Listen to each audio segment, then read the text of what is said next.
이번 시간에는 기획서의 설득력을 높이는 기본 상식에 대해서 이제 시작하도록 하겠습니다. 우선 첫 번째로 기획자 마인드 만들기를 한번 알아볼 건데요. 기획서는 기본적으로 이제 기획자가 만들죠. 그러면 이 기획자가 기획서를 만들기 위해서 갖춰야 될 자세에 대해서 한번 살펴보도록 하겠습니다. 자, 우선 첫 번째, 상사처럼 생각하고 행동해야 된다라는 부분입니다. 자, 제가 이제 신입사원 때도 마찬가지고요. 지금 저희 회사에 신입사원이 왔을 때도 어떤 신입사원에게 보고서라든가 기획 업무를 주게 되면 이러한 신입사원들은 우선 내가 먼저 끝내볼 거야 라는 이제 패기들을 갖고 있어요. 하지만 많이 작성해 보신 분들은 아시겠지만 어떤 패기만으로, 그러니까 나 혼자만으로 될 수 있는 게 기획서가 아닙니다. 그런데 신입사원들은 나의 어떤 진가를 보여주겠어. 아니면 나 혼자 끝내볼 거야. 라는 패기라든가, 나 혼자 할 수 있어. 라는 자신감. 그 다음에 이걸 통해서 나의 실력을 보여주겠어. 라는 어떤 패기를 가지고 있죠. 이렇게 되면은 어떤 뭐 분석 방법론이라든가 이렇게 디테일성은 갖출 수 있겠지만 어떤 뭐 기획서라는 게 어떤 하나의 영역뿐만 아니라 전체를 다 아우러지는 이제 보고서가 나와야 되는 형태입니다. 그렇기 때문에 전체를 바라보는 눈은 신입 새내기라든가 신입 직원들은 아직 없기 때문에 이렇게 생각하면 상사에 까이는 기획서가 나오기 십상이죠. 자, 이거를 이제 방지하기 위해서는 우선 상사라면, 자, 우리가 항상 뭘 작성하다 보면은 이제 막히는 부분이 있죠. 이럴 때 어떻게 했을까? 자, 상사의 어떤 마인드를 어떻게 생각하고 있는지 이런 생각들을 받아들이는 거죠. 그 다음에 상사가 자주 쓰는 단어, 서술 방식, 이런 것들을 적극적으로 활용을 해야 합니다. 자, 그리고 우리는 기본적으로 상사는 업무를 지시하는 사람이기 때문에 내가 했던 결과물을 검토하는 사람이라는 생각을 많이 해요. 뭐 늘 그렇죠. 그래서 상사한테 많이 가면 어떤 꾸중밖에 더 많이 꾸중만 듣고 일만 많아지기 때문에 상사하고 최대한 어떤 커뮤니케이션은 어떤 그 거리를 두는 경우가 좀 많은데, 자, 기획서 작성에 있어서는 상사를 반드시 파트너라고 생각을 해야 됩니다. 이 말은 뭐냐면 왜 이제 상사라면 이럴 땐 어떻게 했을까? 자, 어떤 방법론을 썼을까? 어떻게 서술을 했을까? 어떤 단어를 썼을까? 라는 부분들을 상사와 어떤 그 수시적으로 상의를 하거나 어떤 상사의 어떤 노하우들을 받아들이는 이러한 자세가 필요하다고 말씀을 드릴게요. 자, 이런 것들이 왜 필요하냐면, 자, 나보다 어떤 상사들은 우리의 최종 기획서의 결정권자, 자, 경영진, 뭐 대표이사님이라든가, 뭐 이사님, 뭐 상무님 이런 분들과 오랜 기간 동안 같이 협업을 해왔어요.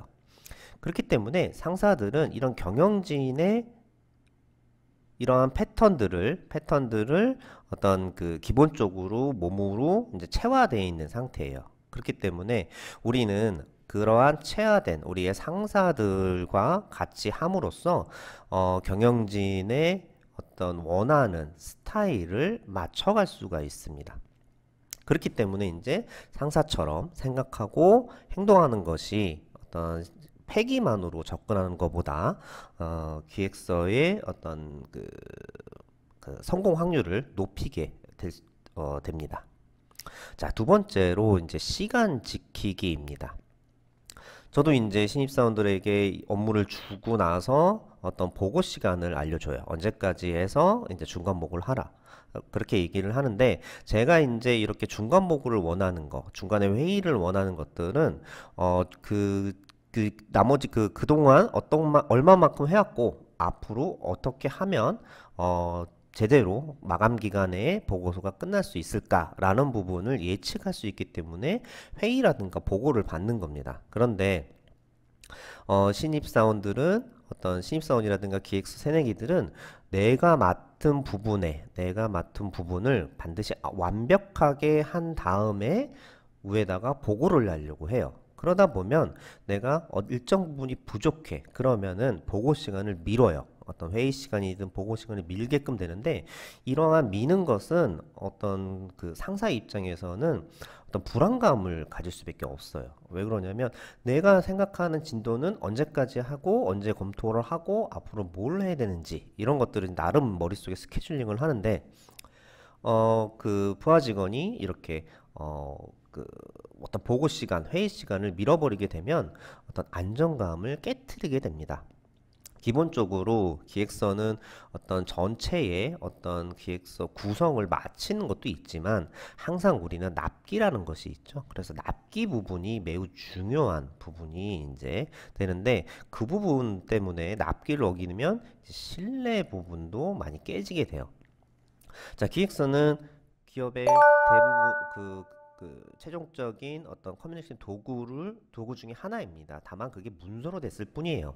그런 이 문서들도 어떤 상호 신뢰에 입각해서 해야만 어떤 이 문서의 어떤 성공률이 이제 높아지게 되는데, 이런 부분이 이제 없어지게 되고요.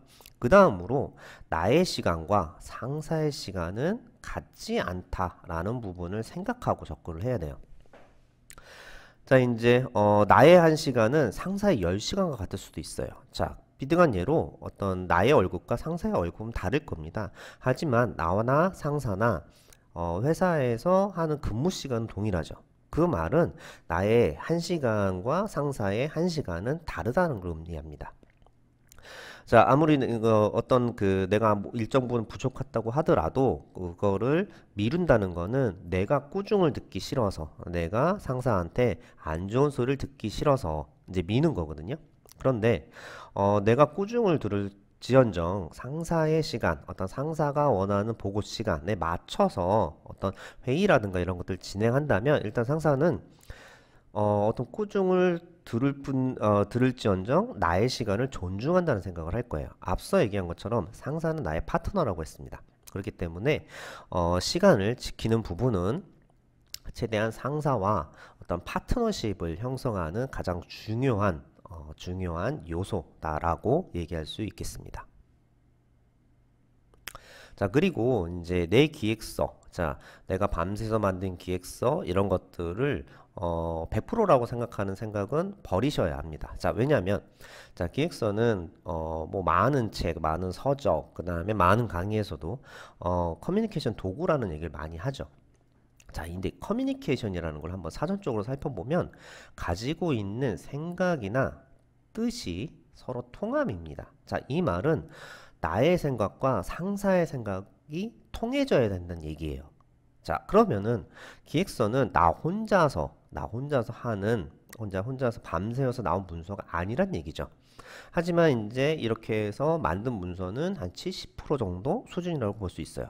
자, 그러면 진짜 기획서는 이렇게 나온 문서를 가지고 소통이 결합된 결과물이라고 할 수 있습니다. 자, 이런 소통은 우리가 흔히 하는 뭐 보고, 회의 이런 것들이 소통이죠. 물론 뭐 이때 꾸중도 듣고 그 다음에 지적도 많이 받고 있지만, 어떤 이런 걸 통하지 않고서는 어떤 상사가 내가 지금 쓰고 있는 어떤 기획서들의 방향을 알 수 없습니다. 그렇기 때문에 이런 소통의 단계들은 매우 중요합니다. 그래서 이러한 소통이 결합된 결과물을 진짜 기획서라고 생각하시는 게 바람직하실 겁니다. 자, 그래서 보통 하나의 기획서 보고서를 작성할 때 한 3번 이상 회의를 하죠. 처음에 어떤 기획서가 시작할 때 한 번, 그 다음에 어떤 중간에, 그 다음에 최종에 이렇게 한 번, 이렇게 해가지고 한 3번 정도 이제 하게 되는데, 물론 더 많이 하는 경우도 많습니다. 그건 프로젝트의 어떤 뭐 수준, 이거에 따라서 이제 달라지게 되는데, 그런 중간중간에 그런 보고 회의들은 어떤 이런 소통의 일환이기 때문에 그 부분을 항상 등한시하시면 안 될 부분이고, 그리고 그걸 통해서만 진짜 기획서가 만들어진다라는 생각을 갖고 시작을 하셔야 할 것 같습니다. 자, 그렇고 이제는 작성에 대한 어떤 그 구성을 한번 살펴보면요. 우리 이런 말 많이 듣죠. 자, 열심히 작성해서 가져갔는데 눈에 잘 안 들어와. 그 다음에 잘 안 읽혀. 그 다음에 무슨 말인지 모르겠어 라는 부분을 많이 합니다. 자, 이 얘기는 뭐냐면 아무리 내가 좋은 얘기를 어떤 그 기획서에 담았다고 하더라도 상사 입장에서 그게 상사가 원하는 부분을 맞춰주지 않았다면 그거는 상사 입장에서 이렇게 말할 수가 있어요. 하지만 우리는 또 반대 생각이죠. 자, 내가 열심히 작성했는데 왜 안 읽히는지 무슨 말인지 모르겠다고 하는지, 자, 이런 부분을 상사의 생각에 입각하여 작성을 해야 된다는 얘기입니다. 자, 그러기 위해서는 이제 가독성이라는 게 중요하죠. 자, 상사 입장에서 얼마나 쉽게 읽을 수 있는지 그것들을 정도로 나타나는 것이 이제 가독성이라고 얘기를 해요. 우리가 많이 듣죠. 보고서 기획서 쓰면 어떤 가독성 있게 작성을 해라 라는 분들도 많이 듣는데 그것이 이제 가독성이고요. 그런데 가독성이라는 이 단어 하나만으로는 조금 뜬구름 잡는 이제 어떤 의미일 수 있어요.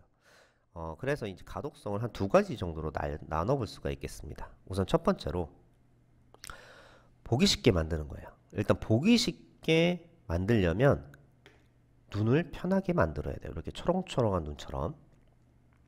그래서 상사의 눈을 편하게 만들어야지 내가 만든 기획서를 편안하게 읽을 수가 있을 겁니다. 두 번째, 나의 기획서를 읽기 쉽게 만들어야 해요.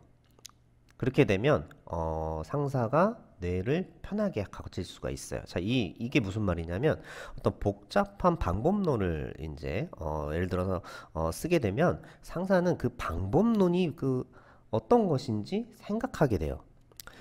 기획서라는 것은 보고 시간도 짧고요. 그 다음에 회의 시간도 짧아요. 그 기간 동안 내가 작성한 것을 상사가 이해할 수 있게끔 해줘야 하는데 상사가 이것처럼 방법론에 생각하는 부분만 이제 강조를 하다 보면 그거를 생각하다가 그 시간을 다 이제 잊어버리게 됩니다. 그래서 최대한 상사가 익숙한 방법론을 사용하거나 상사가 익숙한 목차를 사용하거나 상사가 익숙한 단어 그 다음에 패턴들을 사용하는 것이 이제 가동성 있게 만드는 것입니다. 자, 가동성이라는 거는 대상이 상사를 이제 두고 생각하시면 될 것 같아요. 그래서 나의 상사 입장에서 가독성 있게, 자, 나의 상사 입장에서 보기 쉽게, 나의 상사 입장에서 읽기 쉽게 만드는 것이 기획서를 만들 때 중요한 부분이다 라고 얘기할 수 있겠습니다.